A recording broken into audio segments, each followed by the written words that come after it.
Hola de nuevo. ¿Alguna vez te has preguntado de qué está hecha la luz?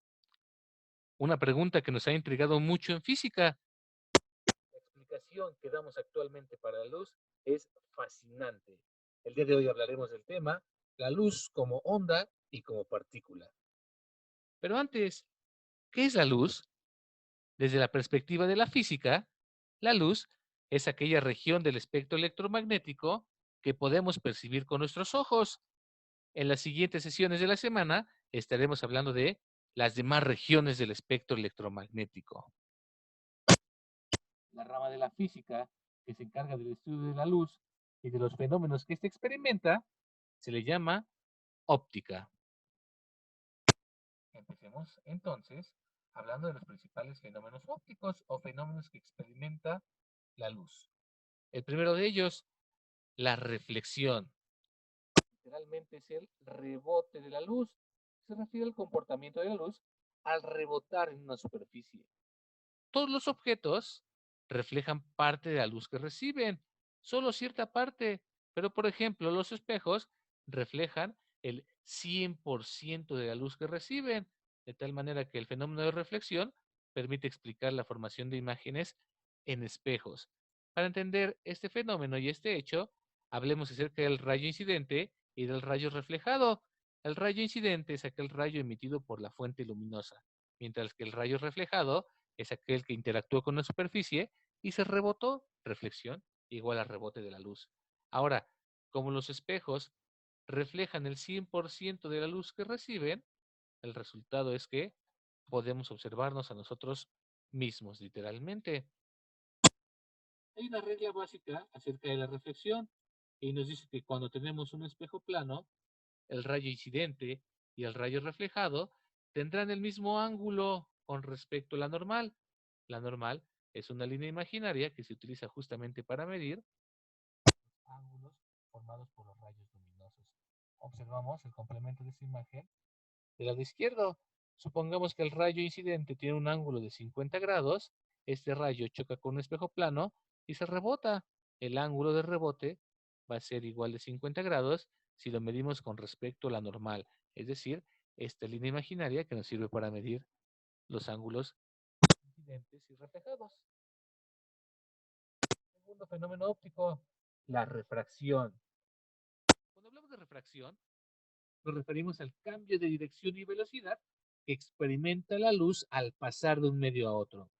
O dicho en palabras más sencillas, la luz, cuando pasa de un lugar a otro, se desvía y cambia de velocidad. En la imagen superior derecha, observamos cómo cuando un rayo láser viaja en el aire, tiene cierto ángulo con respecto a la normal, pero cuando cambia de un medio a otro, es decir, del aire al agua, este ángulo se refracta. ¿Cómo que se refracta? Se desvía y el ángulo ahora es diferente con respecto a la normal. Observamos esta desviación con ese rayo láser y observamos también la idea anterior. Ahora el ángulo de incidencia y el ángulo de refracción van a ser diferentes porque la luz cambia de velocidad y se desvía cuando pasa de un medio a otro. La refracción de la luz de repente les juega ciertas bromas a nuestros ojos. Por ejemplo, metemos un lápiz, hazlo en este preciso instante, en un vaso de vidrio transparente con agua y observaremos al lápiz como si estuviera doblado. ¿Por qué ocurre esto? Pues nuevamente hablamos de la refracción. Cuando la luz está viajando en el aire, viaja con un ángulo, pero al pasar de un medio a otro, es decir, del aire al agua, la luz se desvía. Esa luz también llega a desviar a nuestros ojos y por eso observamos el lápiz como si estuviera quebrado al interior del vaso. A partir del fenómeno de refracción, funcionan literalmente todo tipo de lentes, desde los que usamos para la miopía hasta los que tienen los telescopios y los microscopios. Reconozcamos dos tipos de lentes. La lente divergente, que hace que aquellos rayos se desvíen y no choquen en un punto, y la lente convergente, aquella que hace que los rayos que recibe se reúnan en un solo punto. Por ejemplo, justamente si funcionan los lentes para la miopía, un ojo miope no puede formar imágenes debido a que los rayos luminosos no llegan enfocados a la retina. Mientras que cuando utilizamos un lente, de hecho los lentes para miopía son lentes divergentes, lo que ocurre es que primero este ángulo los desvía y al interior de tu córnea, justamente al final en tu retina, estos rayos luminosos permanecen ajustados, es decir, los lentes nos ayudan a que los rayos de luz lleguen adecuadamente a nuestros ojos para que nuestro cerebro capte las imágenes adecuadas. Interesantísimo. Justamente por eso se llaman ópticos, o se llama óptica, los que se encargan de hacer lentes o los establecimientos donde hacen lentes son expertos en la luz y cómo desviarla para hacer que veas muy bien. Tercer fenómeno óptico, la interferencia de ondas. Entendámoslo de manera sencilla como un choque entre ondas de cualquier naturaleza. No podemos observarlo en las ondas de luz, sin embargo, es fácilmente percibible, por ejemplo, en un estanque. Tenemos que la onda 1 y la onda 2 chocan literalmente y se forma una nueva onda que se llama onda de interferencia y que puede tener mejores características o peores. Depende si la unión entre estas ondas es constructiva o destructiva. Estas dos ondas se pueden fortalecer o se pueden debilitar. Eso, algo similar ocurre cuando todos hablan al mismo tiempo en el aula. Existe una terrible interferencia destructiva de ondas, de tal manera que nadie se puede escuchar ni entender. Cuarto fenómeno óptico, la difracción de la luz. Entendamos de manera simple difracción como curvatura de la luz. ¿Cuándo se curva la luz? Cuando la obligamos a pasar por una rendija en donde no cabe. Este hecho, increíblemente, permite el funcionamiento de microscopios y telescopios. Aquí te proporciono una imagen tomada por uno de los microscopios más avanzados que existen. Es una bacteria de un virus, muchachos. Así se ven de terrible los virus al interior de tus células.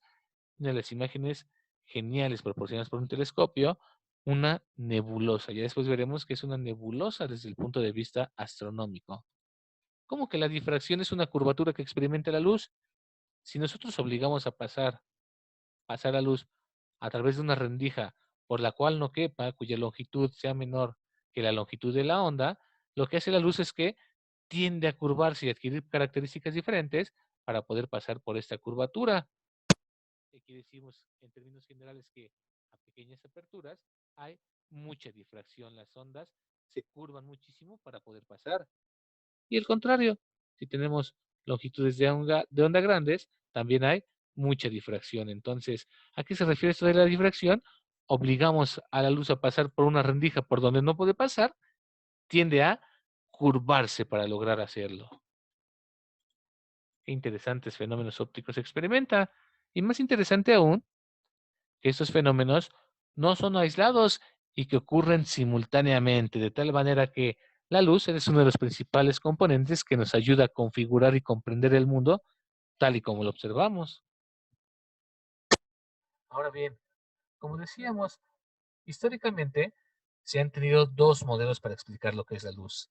En algunas ocasiones se ha concebido como una onda y en otras como una partícula. Hoy en día sabemos que la luz es onda y partícula al mismo tiempo. ¿Cómo llegamos a esa conclusión? Pues con muchos autores, con muchos pensadores y científicos que aportaron a lo largo de la historia. Como recordarás, la ciencia es una labor que no se hace por un solo individuo, sino que se hace por el esfuerzo de muchos individuos a lo largo del tiempo. De tal manera que damos un salto temporal hasta 1678, casi 400 años nos estamos remontando en el tiempo, cuando este señor de nombre Christian Huygens propuso la teoría ondulatoria de la luz, es decir, es el primer hito que propone que la luz está formada por ondas. Sus ideas geniales, sin embargo, fueron ignoradas debido a que después Newton dijo lo contrario. En la imagen inferior observamos el modelo de Huygens para explicar la luz. La luz está hecha por ondas que se transmiten en un medio. Siguiente autor, siguiente pensador, Isaac Newton, que como recordarás, ya habíamos hablado del experimento que realizó en su estudio, permitiendo que un rayo de luz atravesara un prisma y este prisma descomponía la luz en algo que conocemos como espectro luminoso y de lo que hablaremos el día de mañana. Además de esto, Newton llegó a la conclusión de que la luz estaba formada por partículas que él llamó corpúsculos. Su modelo explica satisfactoriamente los fenómenos de reflexión y también de formación de sombras. Damos un salto hasta 1801 y pasamos con Thomas Young. Este señor contradice a Newton y no solo dice que la luz está hecha de ondas, sino que lo demuestra experimentalmente con un experimento célebre e histórico aún a 200 años de haberse realizado, que se conoce como el experimento de la doble rendija. Ese señor justamente hizo una pequeña apertura para que la luz de una vela pudiera pasar y a continuación le puso otra barrera con dos aperturas para que también pudiera pasar. Este señor llegó a la conclusión de que si Newton estuviera en lo cierto de que la luz estuviera hecha por partículas, simple y sencillamente ya no podría pasar por las otras dos rendijas. Sin embargo, lo lograba y creaba unos patrones de interferencia de ondas. Justamente este modelo de Young explica satisfactoriamente los fenómenos de refracción o de desviación de la luz y de interferencia de la misma. Entonces, demuestra experimentalmente, Newton, estás en lo incorrecto. ¿Qué crees? La luz está hecha por ondas, como decía Huygens. Pero después llegamos a 1862, cuando uno de los grandes genios de la historia, Michael Faraday, otra vez llega a la misma conclusión que Young. Efectivamente, Young, la luz es una onda. Y de hecho, aumenta un poquito más la cosecha de Young. Dice, es una onda electromagnética, que como recordarás, está formada por dos componentes, un componente eléctrico y un componente magnético, y se puede propagar por sí misma en el espacio vacío. Michael Faraday, 1862, la luz es una onda electromagnética. 1873, James Clerk Maxwell. Este gran físico retoma y aumenta las ideas de Faraday. No solo eso, sino que las fundamenta matemáticamente y las expresa en este conjunto de ecuaciones bastante complejas que se llaman las ecuaciones de Maxwell, justamente en su honor. Este señor añade a lo que ya había dicho Faraday, que la luz es una onda electromagnética, dice que no necesita un medio para su propagación y, como decíamos, fundamenta todas las ideas anteriores a partir de las matemáticas. Llegamos al año 1900, siglo XXI, y seguimos estudiando de qué se trata la luz. Max Planck, este físico alemán, propuso algo interesantísimo. Cuando toda la comunidad científica estaba convencida de que la luz estaba hecha por ondas, ese señor dice, estoy de acuerdo, pero ¿qué creen? En ocasiones, la luz se puede comportar como una partícula. Y de hecho, estudió y denominó fotón o cuanto a la partícula que a propósito no tiene masa y que es la que constituye la luz. Max Planck dice, la luz sí puede estar hecha de partículas. De hecho, las partículas que componen la luz se llaman fotones o cuantos. Este señor también pasó la historia por describir y descubrir por primera vez el efecto fotoeléctrico, aquel en el cual algunos materiales, a partir de luz, pueden generar electricidad, ya que entran fotones y salen electrones. En términos simples, lo que hizo Max Planck con respecto a la luz. Y ahora pasamos a 1905. Albert Einstein también estuvo involucrado en esta discusión. Como verás, ha sido un tema fascinante donde los más grandes físicos y científicos de la historia han dado de su cosecha para entender qué es la luz. Y este señor nos introduce por primera vez una idea espeluznante, la idea de la dualidad en el mundo microscópico. Y dice, sí, estoy de acuerdo en que la luz está compuesta por fotones, como dice Max Planck, por partículas. Sin embargo, los fotones se comportan como una onda mientras viajan por el espacio vacío hasta que interactúan con la materia. Una vez que interactúan con la materia, se comportan como partículas. Albert Einstein es el primero que propone que la luz tiene una naturaleza dual. Es onda y es partícula al mismo tiempo. Además, establece que la velocidad de la luz es la velocidad máxima que puede existir en el universo. La velocidad de la luz es de aproximadamente 300.000 kilómetros cada segundo, o de manera más puntual, 299.792.548 metros sobre segundo. Más fácil redondear 300.000 kilómetros sobre segundo. ese señor también pasó la historia por proponer el tiempo y el espacio son un mismo tejido que conforman la cuarta dimensión. Después hablaremos de eso. Y en el año de 1924, este físico francés Louis Victor de Broglie, en su tesis de doctorado, conjunta las ideas de Planck y de Einstein y además fundamenta matemáticamente todas sus explicaciones, concluyendo que efectivamente la luz tiene una naturaleza dual. Es onda y es partícula al mismo tiempo. Los objetos bastante pequeños, en ocasiones, no sabemos cómo se comportan, fundando así una nueva rama de la física que se llama física cuántica, mecánica cuántica, que habla de aquello que es muy pequeño y que al ser tan pequeño no se rige por las mismas leyes físicas que los objetos macroscópicos. Por ejemplo, la luz es onda y partícula al mismo tiempo. ¿Cómo está eso? Presentamos la dualidad onda-partícula, una idea de las más revolucionarias en la física del siglo XXI. Algunas partículas, en ocasiones, justamente son estos, y en ocasiones son ondas. Todo empezando por el estudio de la luz. Ya en tiempos más modernos, un físico de nombre Erwin Schrödinger propone un experimento mental para entender la naturaleza dual de los objetos más pequeños. Y dice, supongamos que ponemos a un gato encerrado en una caja con veneno y no lo observamos. Y este señor dice, mientras no lo observemos, el gato está vivo y muerto al mismo tiempo. ¡Qué locura! Si los objetos de tamaño real se comportaran como los objetos microscópicos, el gato podría ser efectivamente eso. Y su condición de estar vivo o de estar muerto solo se determinaría por el observador.